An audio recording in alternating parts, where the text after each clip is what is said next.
Hi అండి. రీసెంట్‌గా సంక్రాంతికి ఇంటికి వెళ్ళి వచ్చేటప్పుడు ఆన్ ది వేలో ఆఫ్టర్‌నూన్ లంచ్ కోసం అయితే నెల్లూరులో ఫుడ్ తిన్నామని ఆల్రెడీ షార్ట్ అయితే తీసి పెట్టాను కదా!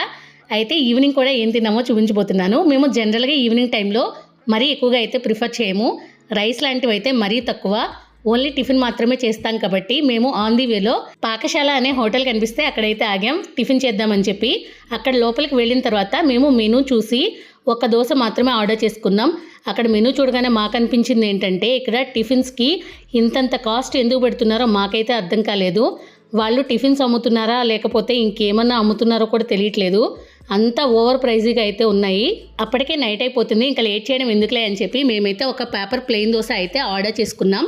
దోస వచ్చిన తర్వాత టేస్ట్ చేస్తే క్వాలిటీతో దోస టేస్ట్ అయితే బాగుంది. మాకు ఒక్క దోసకు వచ్చేసి 160 రూపీస్ వరకు పడింది. ఈ కర్ణాటకలో దోసలకి ఇంతంత కాస్ట్ ఎందుకు పెడతారో నాకైతే అర్థం కాదు. దోసల్లో దోస పిండి వేస్తారో ఇంకేమైనా వేస్తారో వాళ్ళకే తెలియాలి.